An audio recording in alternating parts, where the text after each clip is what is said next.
Как запомнить все правила и исключения из нашего великого и могучего русского языка? Нужно подойти к делу не банально. Эти ребята знают, как подготовиться к олимпиадам любого уровня.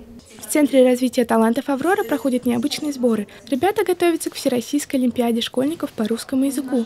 Ровно на 5 дней отличники учебы и активисты олимпиадного движения прокачивают свои скиллы. Такие учебно-тренировочные сборы – это новая система подготовки к олимпиадам.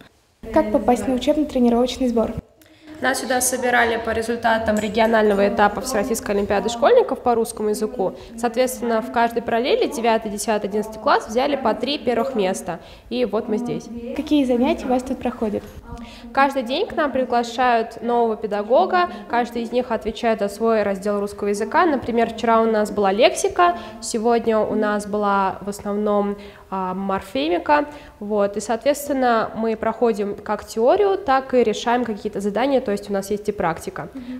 После основных занятий, которые длятся около 5-6 часов, естественно, с перерывом на обед, потом у нас вот такие проходят психологические тренинги, как сейчас, чтобы сплотить нас как команду.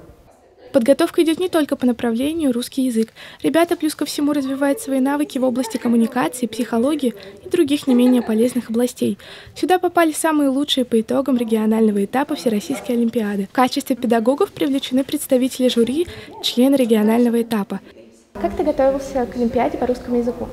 Региональный этап по русскому языку проходил 15 января, поэтому у нас были целые каникулы, чтобы подготовиться.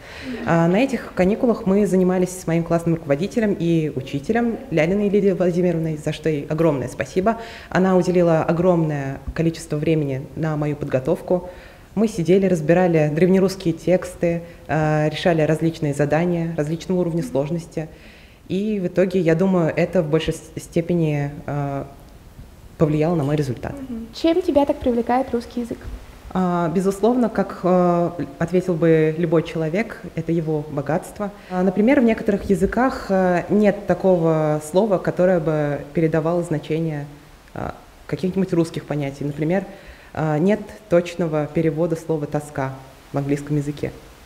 Смена оказалась немногочисленной, всего 9 человек. Это те, у которых самые высокие баллы. Именно это и стало важнейшим критерием отбора сюда. Регулярные занятия по разным направлениям помогают не только развивать свой ум, но и другие важные качества в жизни успешного человека. Жиши, пиши с буквой «И», дружи и участвуй в олимпиадах. Сабина Фатихова и Руслан Бигбаев специально для «Горы новостей».